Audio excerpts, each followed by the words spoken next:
Hello बच्चों, आज हम मोशन की लास्ट वीडियो करने जा रहे हैं। ये हमारा पार्ट 8 है, बिल्कुल लास्ट है। आज ये चैप्टर आपका बिल्कुल फिनिश है। मैंने इसके एनसीईआरटी प्रॉब्लम्स आपको एनसीईआरटी क्वेश्चंस दे दिए, नोट्स मैंने आपको प्रोवाइड कर दिए जो मैं साथ साथ मैंने दिए हैं। तो प्लीज़ आई रिक्वेस्ट यू, बहुत अच्छे से करिए उसे। फेयर नोटबुक में कर लीजिए, आपका चैप्टर 1 फिनिश है। ठीक है, अब हम चैप्टर 2 के साथ न्यू वीडियो में मिलेंगे। आज हम चैप्टर 1 कम्प्लीटली करने जा रहे हैं। आपको याद हो, आपने चैप्टर 1 में सबसे पहले स्पीड, वेलोसिटी, ये सब तो पढ़ा था हमने लास्ट वीडियो में। मैंने आपको बताया था मोशन की 3 इक्वेशन है। मैंने आपको बताया था मोशन की 3 इक्वेशन जो है 3 मेथड से सॉल्व होती है। बताया था graphically method, calculus method and algebraic method. मैंने आपको बताया था कैलकुलस मेथड आपका सिलेबस में नहीं है। अब आप सुनिए ध्यान से, जो आपका ग्राफिकल मेथड है ये मैं अभी नहीं करा रही, ये मैं करवाऊंगी जब हमारी क्लासेस स्टार्ट होगी, उस ड्यूरेशन में कराऊंगी। क्योंकि मैं अभी कराऊंगी, मे भी हो सकता है बच्चे कंफ्यूज हैं, अभी समझ में ना आए। मैं ये जो ग्राफिकली मेथड है मैं आपको कराऊंगी in exam, sorry in your class. ठीक है, क्लास टाइम में जब हम करेंगे। आज अभी हम अलजेब्रिक करेंगे। देखो 3 इक्वेशन ऑफ मोशन हमने पढ़ लिया है। पहली इक्वेशन थी v is equal to U plus A T, V square is equal to U square plus 2as is equal to U T plus half A T square. मैंने ये बता दिया था। अब समझ लीजिए 3 इक्वेशन मोशन पढ़ना क्यों ज़रूरी है, क्योंकि देखिए ये जो हमारी न्यूमेरिकल प्रॉब्लम होती है वो इन्हीं इक्वेशन के बेसिस पे होती है। किसी में हमें डिस्टेंस फाइंड आउट करना है, डिस्टेंस को किससे रिप्रेजेंट करते हैं, एस से। किसी को में यू फाइंड आउट करना होता है, किसी में टी फाइंड आउट करना होता है। मतलब देखते हैं जैसे जैसे हमें स्टेटमेंट दे रखे, स्टेटमेंट के अकॉर्डिंग जो हमारी इक्वेशन सेट बैठती है हम वो करते हैं। देखिए मोशन ऑफ इक्वेशन ये मैंने आपको बताया था। फर्स्ट इक्वेशन हमने पढ़ ली थी, क्या थी, v is equal to U plus A T. क्या है, v is equal to U plus A T. Now we are going to start on second equation of motion. देखिए ये भी हम, देखिए बेटा सेकेंड इक्वेशन ऑफ मोशन में सबसे पहले हमें फाइंड आउट करना है डिस्टेंस। क्या किससे रिलेटेड है, डिस्टेंस से। डिस्टेंस कैसे फाइंड आउट करेंगे हमको पता है। सबसे पहले आपके पास डिस्टेंस का फॉर्मूला कैसे फाइंड आउट करते हैं, देखो आपके पास स्पीड का फॉर्मूला होता है distance upon time. Speed is equal to distance upon time. तो देखो हमारे को स्पीड तो निकाल दे रखा है फॉर्मूला, अब हमें क्या निकालना है, डिस्टेंस। तो स्पीड के वो सॉरी डिस्टेंस के नीचे अपॉन में टाइम है, तो टाइम इक्वल के उससे जाएगा। तो फॉर्मूला क्या बन जाएगा हमारा, स्पीड इंटू में टाइम, या स्पीड की जगह वेलोसिटी इंटू में टाइम इक्वल टू डिस्प्लेसमेंट। अब हमें पता है एवरेज वेलोसिटी हमारे पास क्या है, v plus U upon two. हमारे पास एवरेज वेलोसिटी का फॉर्मूला क्या होता है, टोटल डिस्प्लेसमेंट अपॉन में टाइम टेकन, या arithmetic mean of initial and final velocity. Arithmetic mean of initial and final velocity. तो हम इसमें सेकेंड वाला फॉर्मूला यूज़ करेंगे एवरेज वेलोसिटी का। देखो distance travel equal to average velocity into में टाइम, एवरेज वेलोसिटी इंटू में टाइम। तो देखो s इक्वल टू, देखो अब हमने एवरेज वेलोसिटी की जगह क्या रख दिया, v प्लस यू अपॉन में 2 इंटू में टाइम। अब देखिए सेकेंड इक्वेशन ऑफ मोशन को हम क्या बोलते हैं, इस रिलेशन को हम पोजीशन टाइम रिलेशन भी बोलते हैं। क्या बोलते हैं, पोजीशन टाइम। अब देखिए पोजीशन टाइम में वेलोसिटी का तो रोल है नहीं। अब देखो, और पहले देखो पुट लिख रहा है v is equal to U plus A T. ये कहाँ से आया, हमने first equation of motion find out की थी उसमें से आ गया। तो हमने देखो v की वैल्यू रख दी u plus A T, V की जगह हमने क्या रख दिया, u प्लस ए टी। ध्यान से समझना, u प्लस ए टी रखते हैं, u और u कितने हो जाएंगे, 2u प्लस ए टी। अब अपॉन में 2 चल रहा है, तो दोनों के नीचे अलग अलग सेपरेट करके लिख दोगे तो हमारे पास क्या होगा, you T plus half A T square. एक बार दोबारा से समझ लीजिए, जो सेकेंड इक्वेशन ऑफ मोशन है इसको पोजीशन टाइम रिलेशन भी कहते हैं।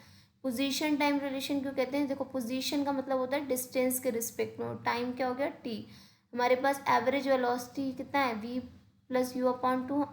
हमारे पास डिस्टेंस का फॉर्मूला होता है एवरेज वेलोसिटी इंटू में टाइम, एवरेज वेलोसिटी इंटू में टाइम। तो हमारे पास एवरेज वेलोसिटी का फॉर्मूला क्या होता है, v plus U upon two into में टाइम। तो और v की वैल्यू क्या होती है, u प्लस ए टी, जो हमारी फर्स्ट इक्वेशन ऑफ मोशन से तो v की जगह हमने रख दिया u प्लस ए टी, और u कितना होगा, 2u plus A T upon two. तो 2 दोनों के नीचे सेपरेट लिख लिया तो कट गया। तो हमारे पास फॉर्मूला बन रहा है you T plus half A T square. एक बार अपनी रफ नोटबुक में करके देखिएगा, आपको बहुत अच्छे से समझ में आएगा। जिसको नहीं समझ में आया, don't be panic, I will explain you each and everything in your class. सब कुछ एक्सप्लेन होगा क्लास में। अभी तो बस ये है कि हमें वीडियो आपको काम देना है, अच्छे से करो। जिन बच्चों को अच्छे से समझ में आ रहा है बहुत अच्छी बात है, नहीं तो मेरा ग्रुप में नंबर है, आप मुझे इन्फॉर्म कर सकते हो, कॉल कर सकते हो, कुछ भी कर सकते हो 11 से 2 बजे के बीच में। अब बेटा देखिए थर्ड इक्वेशन ऑफ मोशन, देखो थोड़ी सी आपको लग रही होगी कॉम्प्लिकेटेड, लेकिन ये है इजी। अगर आप अपनी नोटबुक में रख के करेंगे तो बहुत ईजी रहेगा। देखिए थर्ड इक्वेशन ऑफ मोशन क्या होती है, देखो as we know that, main जो लास्ट वाला रिजल्ट देखिए, two V square minus U square equal to 2a, V square minus U square is equal to 2as। अब देखो we know that v is equal to U plus A T, V is equal to U plus A T. तो देखिए अब हमारे को A T की, देखो इसको रिलेशनशिप को बोलते हैं पोजीशन वेलोसिटी रिलेशनशिप। क्या बोलते हैं? Position velocity relationship. तो सबसे पहले हमारे को इसमें टाइम की ज़रूरत नहीं है, तो हमने इधर से टाइम की वैल्यू फाइंड आउट कर दी, v minus U upon A. देख ले रहे हो v minus U is equal to A T है, ए इक्वल के इस साइड चला गया, टी के साथ वो मल्टीप्लाई में, इक्वल के इस साइड जाए तो किस में आ गया? डिवाइड में। अब देखिए put t is equal to v minus U upon A in equation 2, जो हमने सेकेंड इक्वेशन अभी हमने सॉल्व की थी, S equal to U T plus half A T square.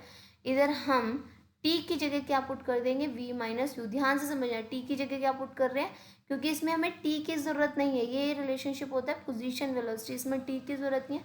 तो टी की जगह हमने वैल्यू पुट कर दी, क्या पुट कर दी? टी की जगह v माइनस यू अपॉन ए। अब देखो, अब इसको हमने इसकी ब्रैकेट खोल ली, देखो यू वी और यू स्क्वायर अपॉन में ए प्लस हाफ। अब देखिए v माइनस यू का अपॉन 2 का होल स्क्वायर है, तो देखो v माइनस यू का होल स्क्वायर कितना होता है? a माइनस बी का होल स्क्वायर क्या होता है? A square plus B square minus 2ab। तो a क्या है इसमें? v है, b क्या है? u है, और 2ab आपको पास u इंटू में v हो जाएगा, ठीक है। अपॉन में क्या आ जाएगा? ए स्क्वायर, ठीक है। ओके बेटा, चलिए आगे बढ़ते हैं। तो S is equal to U V minus V, U V minus U square upon में ए। अब इसमें देखिए ए क्या हो रहा है, ए जो आपका क्या हो रहा है?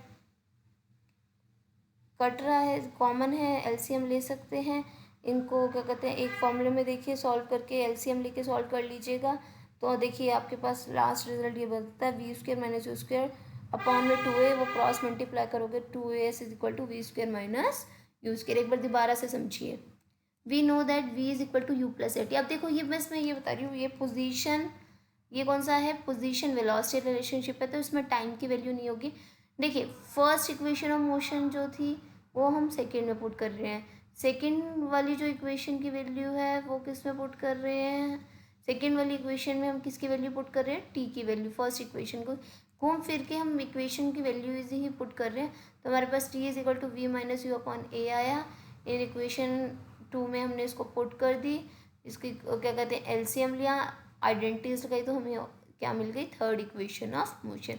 यहाँ पे आपकी 3 इक्वेशन ऑफ मोशन खत्म होती है। अब ग्राफिकली मेथड रह गया, जो कि हम करेंगे क्लास में अच्छे से, क्योंकि ग्राफ ज़्यादा अच्छे समझ में आते हैं क्लास में, ठीक है। अभी कंफ्यूज ना हो, इसलिए अब हम सेकेंड चैप्टर के साथ नेक्स्ट वीडियो में मिलेंगे। बस एक आप देखिए बेटा, अब आपका लास्ट टॉपिक है यूनिफॉर्म सर्कुलर मोशन, या सर्कुलर मोशन क्या होता है। देखिए सर्कुलर मोशन आपको नाम से ही क्लियर है, जब किसी बॉडी का मोशन सर्कुलर पाथ में हो, जब किसी बॉडी का मोशन किस में हो? सर्कुलर पाथ में हो, उसे क्या बोलते हैं? Circular motion. देखिए पहली line, the motion of a body in a circular path, the motion of a body in a circular path is called circular motion. जब किसी बॉडी का मोशन सर्कुलर पाथ में होता है तो उसे क्या बोलते हैं? Circular motion. अब यूनिफॉर्म सर्कुलर मोशन क्या है, ध्यान से समझिए। अब देखिए यूनिफॉर्म आगे हमने पढ़ा था ना, मोशन है तो क्या होगा? जब उसकी वेलोसिटी क्या होगी? कांस्टेंट, एक constant velocity. If a body moves in a circular path with uniform, जब कोई बॉडी सर्कुलर पाथ में कर रही है मूव विद यूनिफॉर्म स्पीड, उसकी स्पीड क्या है? यूनिफॉर्म है, it's motion is called uniform motion. Uniform motion is accelerated motion because it is a circular motion in a body continuously change its direction. ये accelerated motion होता है, क्यों? क्योंकि इसकी देखिए जैसे जैसे इसकी स्पीड चेंज होगी वैसे वैसे इसकी डायरेक्शन भी चेंज होगी, इसीलिए इसको क्या बोलते हैं? यूनिफॉर्म सर्कुलर मोशन या accelerated motion. Uniform circular motion का मतलब समझ में आ गया कि जब बॉडी जो है वो मूव कर रही है किसमें? यूनिफॉर्म स्पीड में बॉडी मूव कर रही है यूनिफॉर्म मोड में। अब ध्यान से समझिएगा, अब देखिए आपको यूनिफॉर्म मोशन, सर्कुलर मोशन है, इसकी वेलोसिटी फाइंड आउट करनी है। अब आपको वेलोसिटी का फॉर्मूला पता है, डिस्टेंस अपॉन टाइम।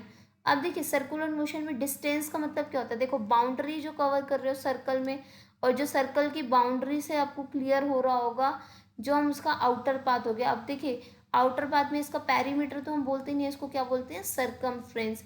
डिस्टेंस कितना होता है सर्कुलर का, जो उसकी सरकमफ्रेंस होती है, और उसकी सरकमफ्रेंस कितनी होती है, 2πr अपॉन में टाइम। समझ गए, speed is equal to distance upon time. Distance इसमें क्या होगा, क्योंकि बॉडी सर्कुलर पाथ में मूव कर रही है, सर्कुलर पाथ में मूव कर रही है, तो सर्कल की सरकमफ्रेंस कितनी होती है, 2πr अपॉन में टी। यहाँ पे आपका इस चैप्टर फिनिश हो गया, यूनिफॉर्म सर्कुलर मोशन। ये सब आप नोट्स के टाइप में लिख लीजिएगा, बहुत अच्छा रहेगा, ठीक है बेटा। Okay, thank you so much. अब हम नेक्स्ट वीडियो में मिलते हैं। अच्छे से पढ़िएगा और अच्छे से अपने जो भी आपके नोट्स रह गए, होमवर्क रह गया, प्लीज़ कंप्लीट कर लीजिए, क्योंकि आपको प्रॉब्लम होने वाली है। हमने तो अपना वर्क दे दिया, आपके ऊपर ही एकदम से आएगा। कुछ बच्चे मैं जानती हूँ कि नॉटी ज़्यादा हैं, पढ़ाई लिखाई कम कर रहे हैं, तो प्लीज़ कर लीजिए घर पे बैठ के। ओके बेटा, stay home, stay healthy, tata bye bye.